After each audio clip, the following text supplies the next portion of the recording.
মুক্তা নাকি কাবিন ব্যবসায়িক। একজন ভাই কমেন্ট করছে, তার নাম হচ্ছে শরীফুল ইসলাম, যে আলম হাসান যে মেয়েটিকে বিয়ে করছে, এই মেয়েটি আরও 3টে বিয়ে আগে করছিল। এই মেয়েটা যখন বিয়ে করে তখন অনেক টাকা কাবিনের যৌতুক ধরে কিন্তু তারপরে বিয়ে করে। বেশি দিন সংসার করে না, তারপরে সংসার ভেঙে যায় এই কাবিনের টাকার জন্য, তখন মামলা করে। মেয়ের ব্যবসা নাকি এরকম। আমি জানি না আলমের কপালে কি দুর্গতি আছে, সেটা এখন দেখার পালা। আর এই শরীফুল ইসলাম একটা কথাই বলছে, এই মেয়েটির নাম হচ্ছে মুক্তা, সে বসন্তরার গ্রুপের মালিকের সাথে পর্যন্ত উঠা বসা করতো, তার সাথে পরিচয় আছে, বিভিন্ন ব্যবসায়ীর সাথে তার লেন দরবার ছিল। আমি তাহলে বলতে চাই, আলম কি এই মেয়েটিকে বিয়ে করে তাহলে বিপদের মুখোমুখি পড়তে যাচ্ছে? তো প্রিয় ভিউয়ার্স, যারা এই ভিডিওটি দেখবেন, শরীফুল যে কমেন্টটা করছে, এই কমেন্টটা কতটুকু সত্য অবশ্যই আপনারা মতামত জানাবেন। আর আলম হাসানের মায়ের জন্যই নাকি আলম হাসানের সংসারগুলো ভেঙে যায়, এটাও কতটুকু সত্য আমি জানি না।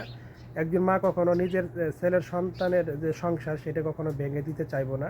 অনেক মানুষের বাজে মন্তব্য করতেই পারেন, এটা আপনাদের ব্যক্তিগত ব্যাপার। বলতেছেন যে শর্মিলাকে আলম হাসানের মাই নাকি তাবিজ কবজ করে তার বাড়ি থেকে বের করাইছে, এটা কতটুকু সত্য সেটাও আমি জানি না।